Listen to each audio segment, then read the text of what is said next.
पिछले जो है 15 तारीख से 21 तारीख तक भागवत कथा चल रही है। देवकीनंदन ठाकुर जी महाराज लगातार अपनी कथा के माध्यम से लोगों को अपनी कथा के साथ साथ जो है ऐसी बातों पर भी ध्यान आकर्षित करने के लिए कह रहे हैं जिसको आम आदमी को आज की तारीख में आजमाना बहुत ज़रूरी है। क्योंकि कारण उसका ये नो तिलक नो एंट्री को लेकर भी महाराज जी ने कहा हम उनसे बात करेंगे और पूछेंगे नो तिलक नो एंट्री के साथ साथ हर कथा के अंदर में जो वो आम भक्तों को बताने का प्रयास कर रहे हैं, संदेश दे रहे हैं, उसके बारे में।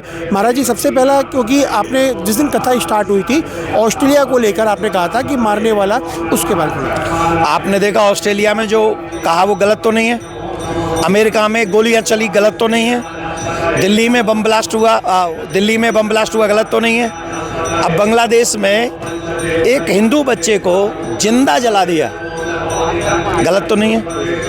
उन सब का धर्म एक ही है, मरने वालों का धर्म अलग अलग है पर मारने वालों का धर्म एक ही है। और उसके बाद भी अगर कोई कहता है तो भाई साहब वो इस पृथ्वी का सबसे बड़ा झूठा है, महा झूठा है। मैं ऐसा मानता हूं, इसलिए अब हिंदुओं के पास में कोई ऑप्शन नहीं है। एक स्वर में एकजुट होकर अपने आप को बचाने का प्रयास हमको करना पड़ेगा। क्योंकि महाराज जी आज कथा का 5वां दिन है। पिछले 4 दिनों से आपने प्रत्येक अपने संदेश दिया है युवा पीढ़ी को मोबाइल को लेकर। बहुत क्या लगता है अब धीरे धीरे सनातन संस्कृति हमारी तरफ जो आपके संदेश है उससे कितनी प्रभावित होगी युवा पीढ़ी?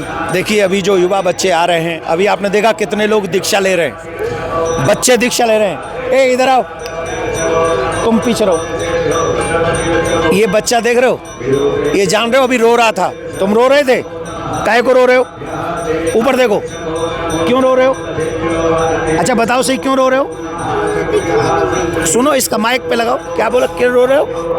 मुझे गुरु दीक्षा नहीं मिली। ये इसलिए रो रहा है क्योंकि इसको गुरु दीक्षा चाहिए। आप समझ रहे हैं? लोग जो कहते हैं ना कथा में क्या फर्क पड़ता है, इसकी उम्र ज़्यादा नहीं, 8-9 साल होगा, लेकिन ये इसलिए रो रहा है क्योंकि इसको गुरु दीक्षा चाहिए।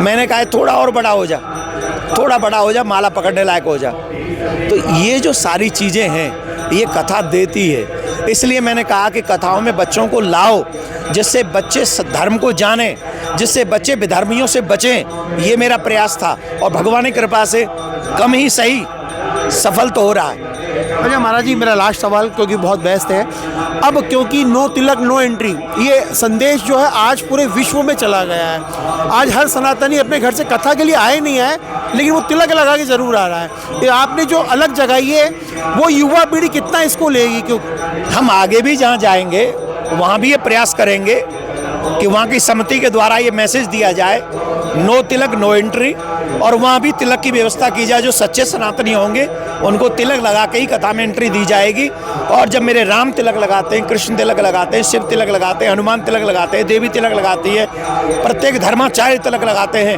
तो प्रत्येक सनातनी को भी तिलक लगाना होगा जिससे विधर्मी हमसे दूर रहे। धन्यवाद। तो बिल्कुल देखिए, देवकीनंदन ठाकुर जी महाराज ने कहा है कि इनकी कथा का एक सबसे बड़ा प्लस पॉइंट ये है, क्योंकि जैसा हमने बच्चे को देखा, बच्चा भी जो है 7 साल का बच्चा गुरु दक्षिणा लेने के लिए आया, जो महाराज जी ने अभी उसकी उम्र के हिसाब से उसे मना कर दिया। तो ये तो निश्चित तौर पर मानिए कि सनातन धर्म को आगे बढ़ाने की जो अलग जगाई है, उस अलग को ये देवकीनंदन ठाकुर जी महाराज लगातार जो है अग्रसर कर रहे हैं। और भागवत कथा के माध्यम से ये बताना चाह रहे हैं कि सनातन संस्कृति को अगर जिंदा रखना है तो सिर पर तिलक लगाना ज़रूरी है, क्योंकि तिलक का अपना महत्व होता है। और तिलक का, क्योंकि एक विशेष समुदाय वो अपने आप को, अपनी जात को दर्शाने के लिए वो टोपी पहनता है। हर समुदाय के लोग अपने अपने धर्म को पालन करते हैं, वैसे ही सनातन धर्म को दिखाने के लिए या सनातन धर्मी होने के लिए तिलक लगाना अनिवार्य है। Manoj Sharma, news watch India, Jaipur.